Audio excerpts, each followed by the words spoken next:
ठाण्याचे तलावांचे शहर हे नाव बदलून आता कचऱ्याचे आणि डबक्यांचे शहर करा, असा टोला आता माजी खासदार राजन विचारे यांनी पालिका अधिकाऱ्यांना लगावलाय. ठाणे महापालिकेच्या अधिकाऱ्यांना सोबत घेऊन राजन विचारे यांनी आज पहिल्या टप्प्यातील ठाणे शहराचा दौरा केला. यावेळेला नाल्याची दुरावस्था, रस्त्याची दुरावस्था आणि तलावांची झालेली अत्यंत दयनीय अवस्था पाहून विचारे यांनी पालिका अधिकाऱ्यांना चांगलेच धारेवरती धरले. त्यानंतर त्यांनी खडेबोल सुनावत लवकरात लवकर काम पूर्ण करण्याचे आदेश देखील दिले आहेत.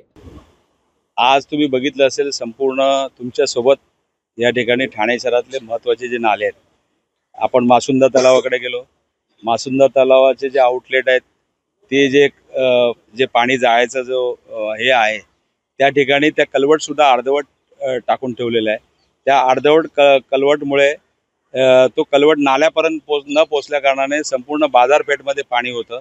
त्याचबरोबर जे शिवाजी पथ जो आहे त्या ठिकाणी सुद्धा पाणी जरा सुद्धा पाऊस पडला तरी होतं. त्याचबरोबर तुम्ही बघितलं असेल, दरवेळेला टी व्हीला त्या ठिकाणी तुम्ही बघितलं असेल, वंदना टॉकीजचं नाव त्या ठिकाणी येतं. वंदना टॉकीजच्या जवळ हे आहे. आज तिकडचे सर्व नाले त्यांना दाखवले, साफसफाई केली नाहीत. अंडरग्राऊंड जे नाले बनवलेले आहेत ते सुद्धा त्या ठिकाणी केले. सोपान सोसायटी, गजानन महाराज देवळांच्या तिकडे त्या ठिकाणी सांगितलं.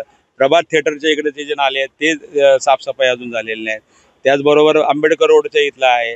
त्यानंतर तुमच्या एस टी वर्कशॉपच्या इथले नाले सुद्धा त्या ठिकाणी दाखवलेले आहेत.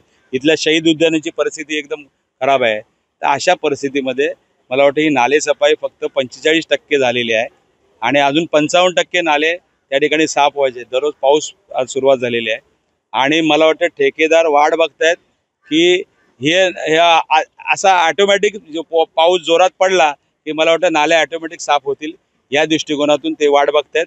म्हणून तो कचरा उचलला जात नाही किंवा काय केलं जात नाही. त्यामुळे हे जे आज तुम्ही बघितलं असेल, एक कचऱ्याचा हे इथले एवढा ढिगारा इकडे कचऱ्याचा इकडे लागलेला आहे. म्हणजे हा किती दिवसाचा कचरा आहे. गेल्या वर्षभरामध्ये इकडे साफसफाई केलेलीच नाही. तलावाच्या इकडे सुद्धा केलेली नाही. आता जेव्हा बोंबाबोंब केली त्यावेळेला इकडे हे फिल्ट्रेशन हे लावलेले आहेत, पंप लावले त्या ठिकाणी. तर ही ठाणे शहराची परिस्थिती फार गंभीर आहे. आणि मला असं वाटतं की आज ही बाब आयुक्तांच्या, ॲडिशनल कमिशनर जे रोडे साहेब होते आणि संबंधित सर्व अधिकारी या ठिकाणी होते, त्यांना ही परिस्थिती त्या ठिकाणी दाखवलेली आहे आणि त्यांनी आश्वासन दिले आहे की येत्या 4-5 दिवसामध्ये हे काम आम्ही पूर्ण करू. मॅनहोल्स आहेत ज्या ठिकाणी, मॅनहोल्सचे जे झाकणे आहेत ते तुटलेली आहेत, ज्याच्यामुळे मोठे अपघात होण्याचे, कारण पाणी साचल्यानंतर मॅनहोल्स दिसत नाहीत, त्यामुळे अपघात होण्याची शक्यता आहे.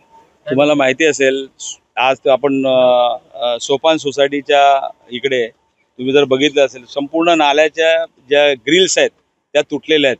सिनियर सिटीजन असेल किंवा कोणी महिला असेल किंवा कोणी त्या ठिकाणी शाळेत जाणारा विद्यार्थी असेल, हा पडू शकतो. ती वारंवार म्हणजे हे आम्हीच त्यांना अधिकाऱ्यांना सांगायचं. मग हे काय AC कॅबिनमधून फक्त बिलं काढणार का?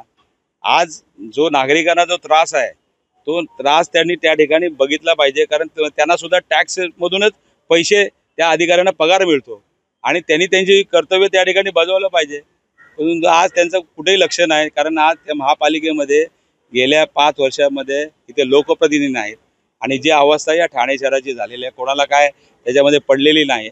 आज तुम्ही बघितलं असेल, आता ती भयानक एवढी परिस्थिती होती, मेन रोडवरती त्या ठिकाणी ग्रिल तुटलेले आहेत.